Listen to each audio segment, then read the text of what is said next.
Hello everyone and welcome back. In today's video, we will learn how to style links. We can use the general CSS properties like font size, color, background color, etc. to add styles to the links.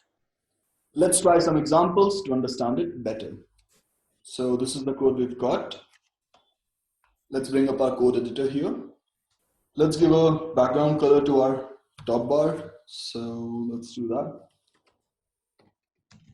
Say background color, light blue. Let's save it. Let's give it some padding. Say 24 pixels and 48 pixels. Let's save it. Let's remove this margin from the body tag. So for that, we can do something like this. Margin 0. Let's save it. Now, coming back to these links. So we need to style multiple HTML elements. So we can use class. Let's say menu item. Let's just copy this and paste it here. Let's save it. So because this is a class, we need to use dot. So menu item. Let's increase the font size. Say 36 pixels. Let's save it. Or let's say 24 pixels. Let's give it a margin right. Say 24 pixels. Let's save it. Let's change the color. Say black. And as you can see now, our link has a bigger font, has a margin on the right, and has a color black. Now let's say we want to remove this underline. So for that, we can use another property called text decoration. So let's use that. So text decoration, say none. Let's save it. And as you can see, the underlines are gone.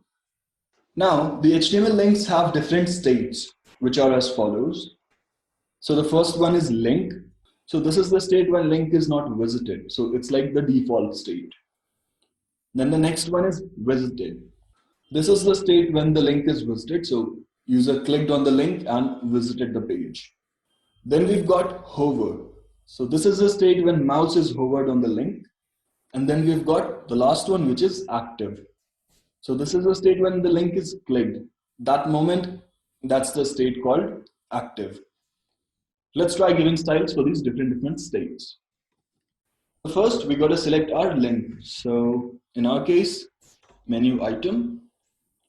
Then we have to use colon and give the state name. So let's say by default, we've got the link. So let's give it a color, say blue. Let's save it. And because these links are not visited by the user, so these links are blue. Similarly, again, let's select our link and let's give some styles for visited. So when someone visits these links, turn them to green. Similarly, let's try it for hover.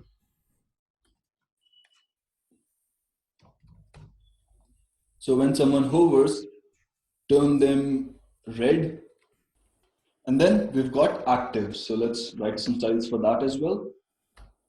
So menu item, colon, active. Let's say color purple.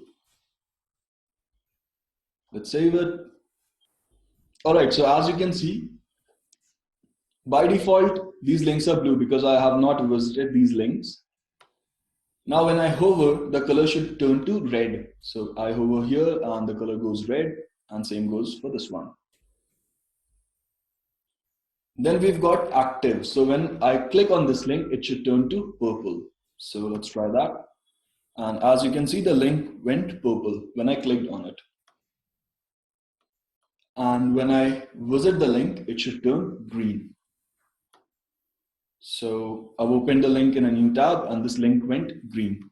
Let's refresh the page. And as you can see, because I've already visited this link, so now it's going to be green. All right, so that's all for different states. So there are some rules when you define styles for these link states. All right, so coming up here. So the first rule is hover must come after link and visited. So in our case also, we've got hover after link and visited. And the second rule is active must come after hover. So active as you can see here, is coming after hooker. That's all for today, guys. If there's something that you did not understand, feel free to drop a comment and we will discuss it. See you in the next video. Bye and take care.